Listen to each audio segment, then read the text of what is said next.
जय हिंद दोस्तों, वंदे मातरम।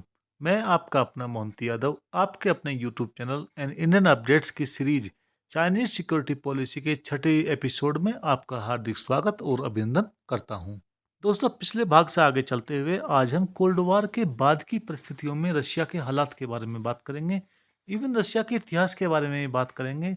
जितना शक्तिशाली रशिया कोल्ड वॉर से पहले दिखाई देता था या जितना शक्तिशाली रशिया आज दिखाई देता है, क्या एक्चुअल में इतिहास में रशिया इतना ही शक्तिशाली था?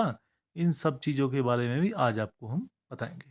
दोस्तों, कोल्ड वॉर के बाद रशिया ईस्ट एशिया में सिर्फ एक ताकत बनकर रह गया था, ना कि एक वर्ल्ड पावर ग्रुप में। रशिया का नॉर्थ ईस्ट एशिया में प्रभाव फर्स्ट वर्ल्ड वॉर और उसके बाद 1917 में जो रशिया में गृह युद्ध छिड़ा था, उसके साथ ही शुरू हो गया था। हालात इतने खराब हो गए थे कि 1920 में जापानीज फोर्सेस ने रशिया के नॉर्दर्न सखालिन एरिया में एंट्री कर ली थी और 1925 में तब तक बाहर नहीं निकली जब तक रशिया ने सखालिन के प्राकृतिक संसाधनों के इस्तेमाल की जापानियों को मंजूरी ना दे दी। दोस्तों, रशिया का बड़ा आकार अपने आप में उसके लिए एक समस्या भी था, जिसको कंट्रोल करना उसके लिए हमेशा से ही मुश्किल रहा था। 1925 तक चीन रशिया के पूर्वी क्षेत्र के व्यापार पर, जबकि जापान बैंकिंग, शिपिंग और फिशरीज के 90% हिस्से को कंट्रोल कर चुका था। जापान के खिलाफ युद्ध में भी रशिया अक्सर हार जाता था और इतिहास में उसे जापान के खिलाफ एकमात्र सफलता 1939 में तब मिली थी जब वह नामोहन के युद्ध में रशिया ने जापान को हराया था। उसका बहुत बड़ा कारण रशिया की पावर नहीं थी, लेकिन रशिया कुछ बेटर कंडीशन में तो था। और इसका सबसे बड़ा कारण क्या था कि जापानी नामोहन के बजाय साउथ चाइना में चाइना के खिलाफ जो वार लड़ रहे थे, उसको प्राथमिकता दे रहे थे, ना कि रशिया के खिलाफ वार को। और इसी जापानियों की प्राथमिकता बदलने के चलते रशिया को इतिहास में सिर्फ एक बार जापान के खिलाफ विजय मिली थी। दोस्तों, इतिहास में रशिया इतना ही शक्तिशाली था। और बताऊंगा, एक बहुत बड़ा आकार आपको हमेशा ताकत नहीं देता है, वो आकार आपको कमजोरी भी देता है। इसके बारे में भी मैं आपको इसी भाग में बताऊंगा।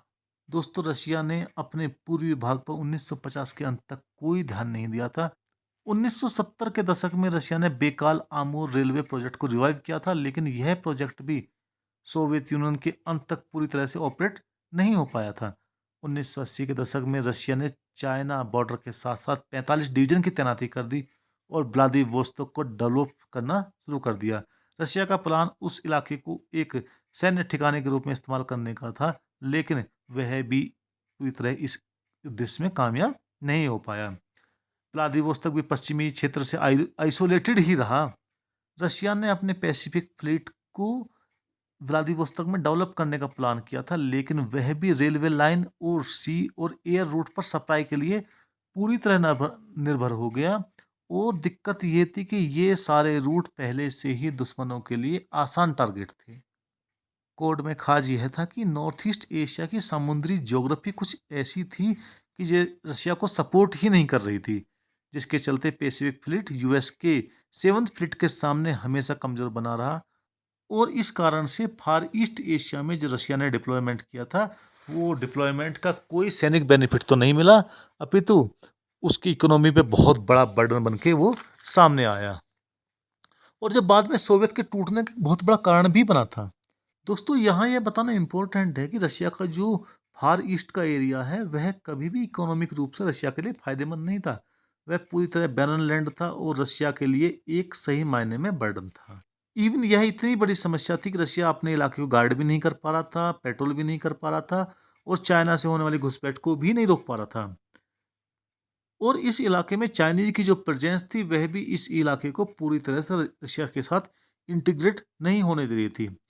लेकिन अब परिस्थिति बदल चुकी थी। चाइना रशिया के ऊपर अपनी सुपेरिटी कायम कर रहा था, क्योंकि रशिया टूट चुका था, यानी सोवियत टूट चुका था। और बदली हुई परिस्थितियों में चाइना रशिया के ऊपर अपनी सुपेरिटी, अपनी जनसंख्या के दम पर, अपनी इकोनॉमी के दम पर और एग्रीकल्चर के दम पर रशिया के ऊपर चाइना भारी पड़ रहा था और अपनी सुपेरिटी जमा पा रहा था। और उधर रशिया के लिए भी चाइना प्रायोरिटी पर नहीं था। उसके लिए बड़ी प्रायोरिटी उससे जो अलग हुए देश थे उनको संभालना था, और ईस्टर्न यूरोप में जो यूएस ने अपने कारनामे किए हुए थे, अपनी पावर बढ़ा रहा था, उसको काउंटर करना था। उधर नॉर्थ ईस्ट एशिया में चाइना का जो प्रभाव बढ़ रहा था, वह उसके लिए थर्ड प्रायोरिटी भी नहीं रह गया था, क्योंकि रशिया के सामने उससे भी बड़ी दिक्कतें पहले से ही मौजूद थी। दोस्तों, इस एपिसोड को बहुत ज़्यादा लंबा ना करते हुए मैं आपको आगे की कहानी अगले एपिसोड में बताऊंगा कि किस प्रकार इंटरनेशनल रिलेशंस बदलते हैं और किस प्रकार चाइना ने सुपर पावर बनने की तरफ कदम बढ़ाए थे, और जो रशिया के डाउनफॉल से उसे बिल्ली के भाग से छीका टूटने वाली हालात में मिला था। क्या दोस्तों, एपिसोड को लंबा ना करते हुए मैं यहीं पर समाप्ति की घोषणा करता हूँ। जय हिंद दोस्तों, वंदे मातरम, भारत माता की जय।